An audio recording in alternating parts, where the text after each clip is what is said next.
Leaves covered with dust from a stone crusher near Katoli Ahir village in Haryana's Mahendragarh district. Sushil Kumar Varma.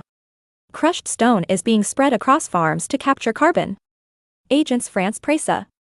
From sugar plantations in Brazil to tea estates in India, crushed rock is being sprinkled across large stretches of farmland globally in a novel bid to combat climate change. The technique is called enhanced rock weathering, ERW, and aims to speed up the natural capture and storage of carbon dioxide.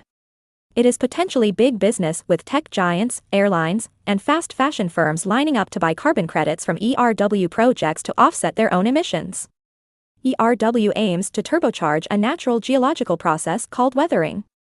Weathering is the breakdown of rocks by carbonic acid, which forms when carbon dioxide in the air or soil dissolves into water. Weathering occurs naturally when rain falls on rocks, and the process can lock away carbon dioxide from the air or soil as bicarbonate, and eventually limestone.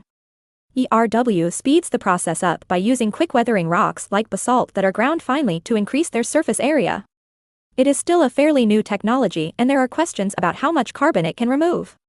One U.S. study found applying 50 tons of basalt to a hectare of land each year could remove up to 10.5 tons of carbon dioxide per hectare over a 4-year period. But scientists applying basalt to oil palm fields in Malaysia and sugarcane fields in Australia measured much lower removal rates.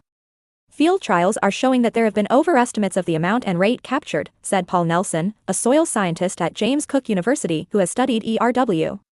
Rates depend on variables including rock type and size, how wet and hot the climate is, soil type, and land management. Measuring the carbon captured is also difficult.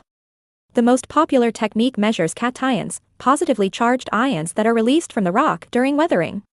But those cations are produced regardless of which acid the rock has reacted with.